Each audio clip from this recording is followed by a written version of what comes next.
Cette vidéo est hyper importante parce que YouTube est en train d'évoluer. En ce moment, il y a carrément des changements dans la façon de monétiser et il y aura beaucoup de conséquences sur la façon de créer des vidéos YouTube et aussi il y aura certainement le retour de certains types de contenus. Je vous en parle dans cette vidéo.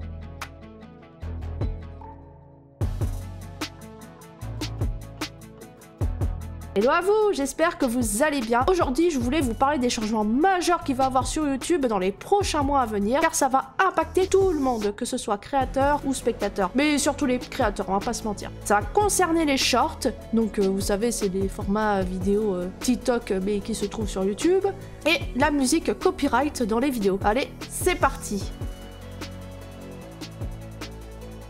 On va commencer par les shorts. Il est fort possible que YouTube va grandement changer sa spécialité. Dans les prochains mois, YouTube va monétiser désormais les shorts. Jusqu'à maintenant, les shorts sont plus ou moins rémunérés par un espèce de fonds créateur. Bon, c'est un peu sur le même système que TikTok. En gros, il y a un gros budget qui est investi dans les shorts qui est réservé aux créateurs pour financer leurs vidéos. Bon, maintenant, il faut savoir que c'est très mal rémunéré et du coup, ça ne va plus du tout exister car dans les mois à venir, la monétisation des shorts seront principalement avec les gains publicitaires. Qu'est-ce que cela signifie? Pour faire simple, les créateurs de shorts vont être rémunérés quasiment de la même façon que les vidéos dites longues. Cette décision a pour conséquence de changer l'obtention du programme partenaire. Actuellement, il faut savoir que si on veut être monétisé sur YouTube, il faut être YouTube Partner. Et pour être YouTube Partner, ce qui est mon cas d'ailleurs, il faut avoir cumulé 1000 abonnés et 4000 heures de visionnage sur la chaîne YouTube en global. Maintenant, vous pouvez avoir 1000 abonnés et 10 millions de vues short.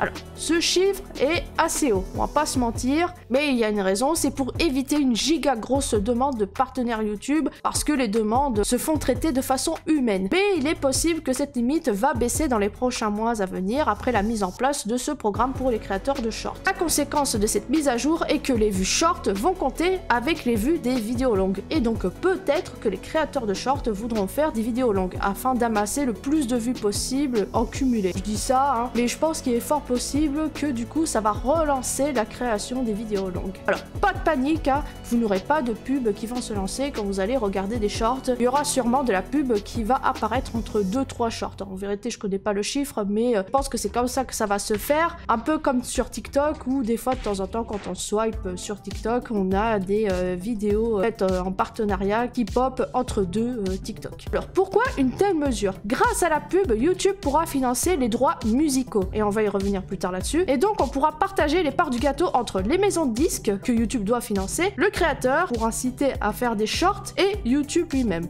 En effet, comme vous le savez, les shorts sont bourrés de musique copyright. Mais il n'y a pas de problème de strike pour autant que pour les vidéos dites longues. Et bien sachez que la conséquence de tout cela, ça fait que YouTube est en train de négocier avec des tas de maisons de disques à ce propos, car évidemment l'utilisation des musiques copyright est primordiale pour les shorts, étant donné que les formats vidéo courts marche de cette manière sur TikTok. Bah oui, tout ce qui se passe c'est plus ou moins grâce ou à cause de TikTok, selon votre point de vue. Et du coup, quelles seraient les conséquences de tout cela? Il est clair que les revenus publicitaires vont faire générer plus d'argent qu'actuellement. Bon, ça va pas payer autant que les vidéos longues, mais ça va sûrement donner l'envie aux TikTokers de venir en masse sur YouTube. Mais du coup, la question est, est-ce que YouTube va se transformer en TikTok?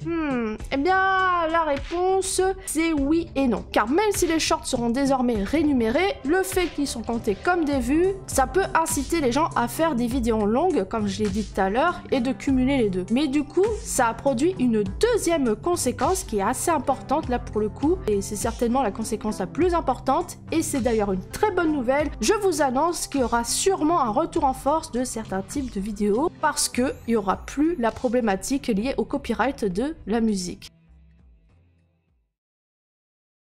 Ça fait très longtemps qu'on attendait cette nouvelle et il a fallu qu'un giga concurrent comme TikTok arrive pour que enfin il y a une solution pour des musiques avec licence. Bon, je vous explique en gros ce qu'il y aura. YouTube va intégrer un système où on aura accès à la musique dite copyright. Avec Creator Music, je vous explique. Alors il faut savoir que quand on est créateur sur YouTube et qu'on publie des vidéos, on a un outil qui s'appelle YouTube Studio. Avec YouTube Studio, on a accès à des statistiques, à toutes nos vidéos, on peut les modifier, on peut faire tout ce qu'on veut, mais nous avons aussi accès à une bibliothèque musicale qui permet de récupérer des effets sonores ou des musiques de fond pour nos vidéos. Je sais pas pourquoi, mais je sens que des gens vont l'apprendre aujourd'hui cette info. Mais bref, cette bibliothèque musicale contenait que des musiques non copyright, donc des musiques libres de droit. Et le problème, bah forcément, hein, c'est que c'est pas des musiques vraiment folles, quoi, et que en plus c'est toujours les mêmes et c'est chiant. Et bien tout ça, ça va dégager, ça ne va plus exister.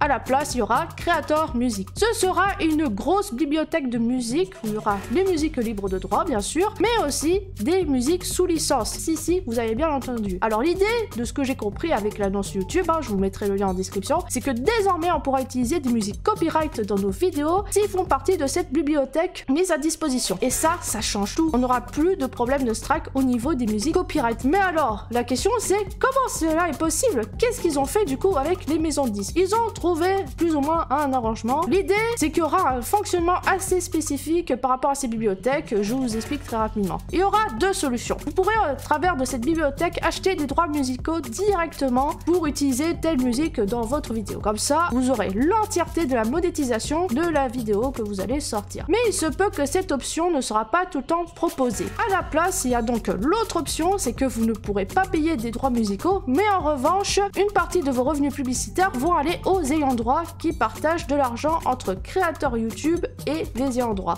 En gros, pour faire simple, vous allez publier votre vidéo. S'il y a une musique copyright de la bibliothèque qui sera dans la vidéo, les revenus publicitaires de cette vidéo seront partagés entre les ayants droit, YouTube et vous-même. Et ça, punaise, ça fait longtemps qu'on demandait que ça. La possibilité d'avoir une part de revenus, même s'il y a une autre part qui va dans les maisons de disques, par exemple. La conséquence de tout ça, c'est que enfin, on pourra mettre la musique qu'on veut dans nos vidéos. Par contre, il y a une très grosse interrogation concernant la façon dont on va utiliser la musique. Est-ce qu'on pourra utiliser l'entièreté de la musique ou seulement une durée définie? Dans tous les cas, on va pas se mentir, c'est quand même assez bien. Pour l'instant, il faut savoir que ce système sera mis en place en bêta en Amérique. Et après, ça sera ajouté dans le monde. Et donc, avec tout ce bazar, il y aura certainement la possibilité de voir le retour de certains types de contenus qui ont un peu déserté YouTube à cause des problèmes de strike, copyright, etc.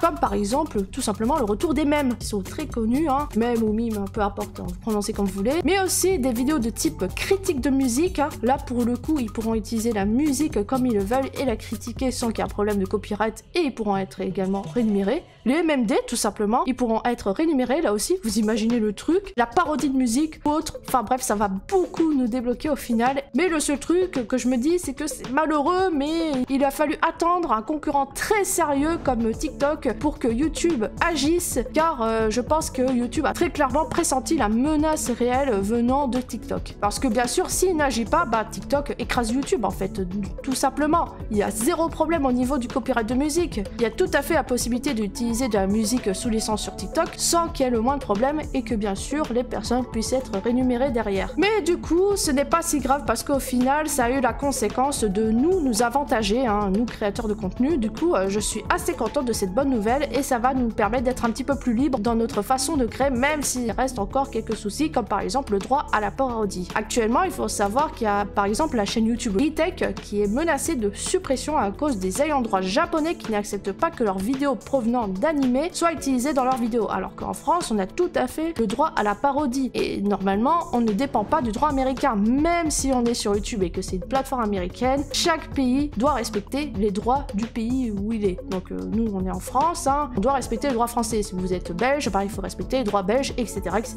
Enfin bref, en tout cas, cette histoire nous aura permis de vraiment nous rendre compte que TikTok est un très puissant réseau social, quoique YouTube commence vraiment à s'inquiéter de son propre avenir au point de mettre en place tous ces changements majeurs sur sa plateforme afin de gagner dans la concurrence. Ah oui, et d'ailleurs, j'ai pas précisé, mais avec le Creator Music, si vous êtes créateur de musique, vous pourrez les mettre dans la bibliothèque et là aussi, vous pouvez être utilisé, rémunéré, etc. Au final, tout le monde est gagnant, que ce soit les créateurs de musique, les créateurs de vidéos et YouTube. Du coup, pour conclure tout ça, je voulais juste vous poser ces questions qui me paraissaient assez intéressantes, histoire de voir ce que vous en pensez de tout ça. Qu'est-ce que vous aimez regarder comme type de vidéo? Les vidéos longues, les vidéos courtes, même les deux? deux? Vous préférez TikTok ou YouTube? Et surtout, qu'en pensez-vous des shorts? Merci d'y répondre en commentaire. Je suis vraiment très curieuse de savoir quel est votre avis à ces sujets. Je vous remercie d'avoir regardé cette vidéo. N'hésitez pas à liker et à la partager, sachant qu'en plus c'est un sujet assez important parce que je pense que pas tout le monde est au courant de ce qui se passe sur YouTube. Merci aux membres et aux super membres du soutien financier. Les personnes derrière qui font les fifous, ce sont les super membres qui ont lâché leur sub sur ma chaîne YouTube. Donc vraiment merci beaucoup à vous. Si vous voulez en savoir plus, vous avez juste à cliquer sur le bouton rejoindre, vous aurez toutes les informations.